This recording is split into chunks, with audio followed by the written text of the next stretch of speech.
We have a very unique treat for you today. We're on the road just outside of Edmond, Oklahoma at what we're calling a hobby research vineyard called Dos Okies. And joining me is one of the partners. Welcome, Max Knotts. How are you doing? Steve, good to be here. Thank you. Now, tell us how you came up with the name of the vineyard and how it originated even. My partner, Dick Sias, and I were visiting back in 1986, and he said, "You make wine, how about having a vineyard and a winery?" I said, "Sounds good to me." So he said, "Well, we'll think about a name." And then 2 or 3 weeks later, he said, "How about Dos Okies?" Right. And so I said, "Well, you're an Okie and I'm an Okie, so that makes Dos Okies." All right. So it took.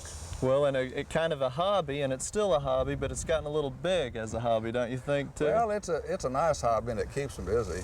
Right. But we're doing research and just for our own use for the winery. Now you're retired and your partner's retired. You also have someone else that's helped out a little bit too. Yes, George Gerard is a great breeder, and he's my partner to help me in the winery and in the vineyard. And so we prune and do everything. Do the whole 9 yards. Now you thought you were retiring, but you got in another full-time job. I'm sure what you're going to see. Now the first thing, Max, that caught my attention was the covering that you have over the grapes. Tell us about that. Well, years past we had a bird net, and it was so bad to work under, and we lost a lot of grapes because birds getting in the net. And last winter, this structure up here of chicken wire covering the whole vineyard has worked very well.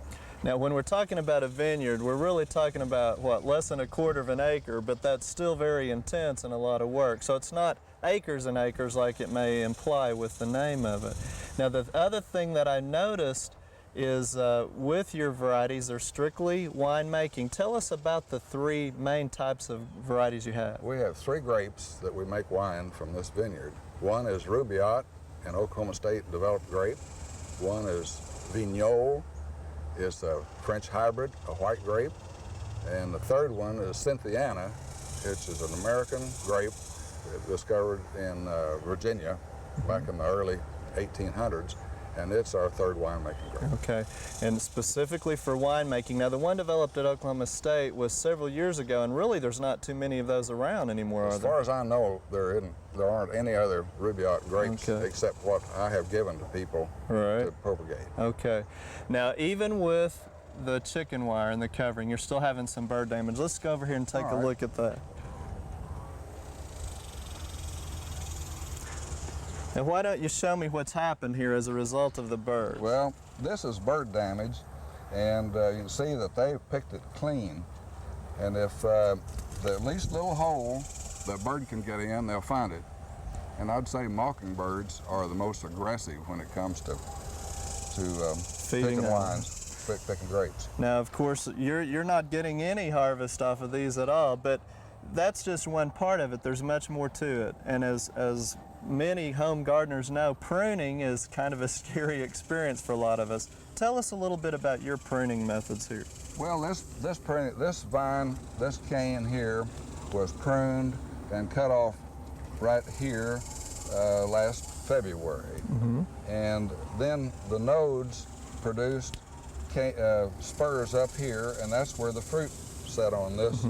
So this was last 1991 or 1992 wood, and this is this year, and there's the fruit. And there was fruit on this one, and fruit on this one, and that one. So basically it's fruiting on current season growth, 1993 growth, but off of 1-year-old wood. That's right. Okay, so that kind of helps people keep in mind how to do some pruning. Now the other thing I found very interesting is most trellises with grapes, they have their arm system going out this way or long ways. You're kind of training yours to go up, aren't you? We had limited space in the vineyard, so the grapes were planted on 5 by 5s. That's 5 feet between vines and 5 feet between rows. Very intensive. So we had to make the trellis go high in order to get enough leaf area to support the fruit. And that's a lot of weight on it, so you've got a lot of cabling here and your support system to keep it up. So basically all the foliage we're seeing is this year's growth, isn't it? It is, all you see up here. When this was pruned, all the wood was pruned off about waist high waist almost, high, isn't it? and this was this year's growth. Now I notice you've got drip irrigation, which is very important during our dry conditions like Yes. we're having now, but also the high intensity you're having to spray, aren't you, for diseases? Yes, this is most important because in the worst part for getting fungus growth is the first 2 weeks in June. Because we've had more loss during that time than any other time. And so you're spraying fungicides on a regular basis, Yes. and that's when we usually get a lot of our rainfall and high humidity too, True. isn't it? So I'm sure it's quite challenging to come out and spray and then it rains, and it's very tough. I know with home gardeners that's one of the most frustrating things too. I watch the forecast and pay attention, and if it looks like rain, I'll put off spraying for a day or two to get a longer period in between the rains. Well, let's go over now, Max, and look at some of the grapes that are starting to ripen up, and you can tell us how detailed you are in finding the right clusters to harvest Very to. Let's good, go over Steve. here and, well, actually, we'll go back this All way, I right, guess. fine.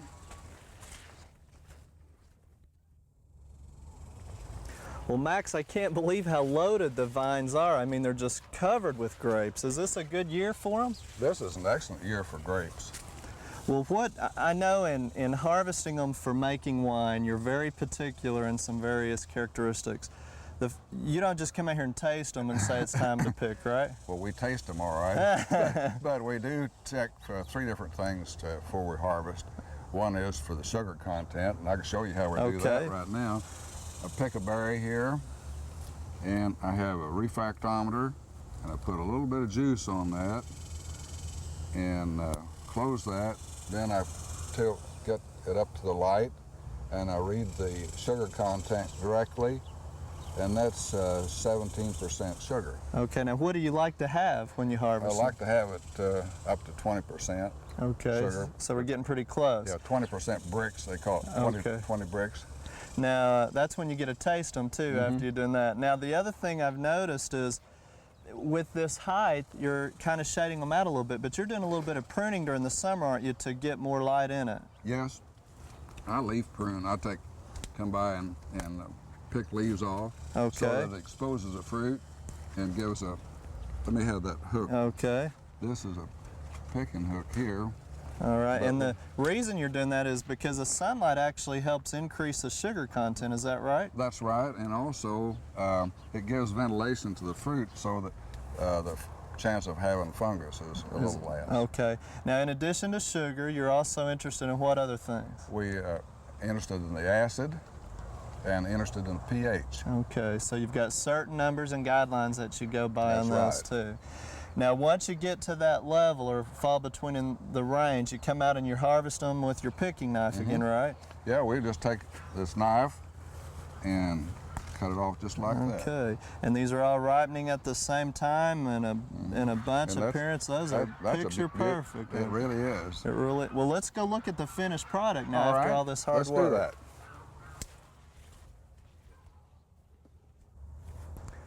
Now, Max, once you harvest them just outside your vineyard, you've got a little, what do you call it, your shop or your, where's your next process? What are you going to do there? Well, we take these to the winery. Winery, okay. Yes, and we have quite a little bit of equipment up there to process our grapes, and that's where it's done.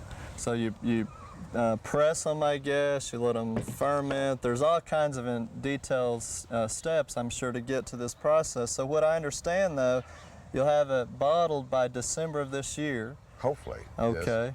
And then you still wait another year before it's ready to drink, though. Well, we ought to at least wait a year, although I would say that we might cheat a little bit and taste Well, I was along going the to say, way. you probably want to reward yourself after all the hard work, and obviously the rewards have come pretty nicely for you. Now tell us about some of the wine and what happened here with some of the awards. Well, last year at the Oklahoma State Fair, I entered 3 wines, and this Vineyard right here, our white grape wine. Which we've got one here in front, right? Yes, So they'll see what they'll... It won Best of Show and Gold Medal, Okay. first place.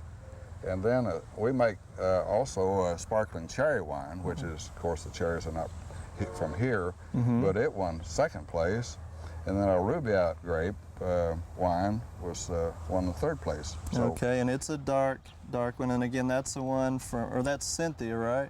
that's the Cynthia. Okay. All right, And then the Rubaiyat, so both of those are dark grapes. they are. And this is the one I picked. Just That's right. the Rubaiyat. Okay. All right. Now harvesting them, what kind of harvest time are we looking at too? Well, we harvested the Vineyard last Saturday, which was the, 14th? Okay. And we're going to harvest the Rubaiyat this coming Saturday. And so then the Cynthiana will not come off until the middle of September. Okay. Well, it sure looks like the hard work has paid off. And I think it's interesting too when the gardeners think about it, Oklahoma has a lot of native grapes. And so it's something we can grow successfully. And I know you're interested in visiting with people who have an interest in maybe doing it for a hobby. Be glad to visit with anyone who would like to ask questions about our vineyard or the winery or making wine. Now I know the other thing though, even though these look pretty nice, it's still a hobby and you don't have them for sale or anything. It's just strictly for the family. And from what he tells me too, we wouldn't be able to afford to buy them probably because of all the intensity. But Max, we appreciate you visiting with us and we've really enjoyed the tour. Thanks again. Great, Steve. Thank you.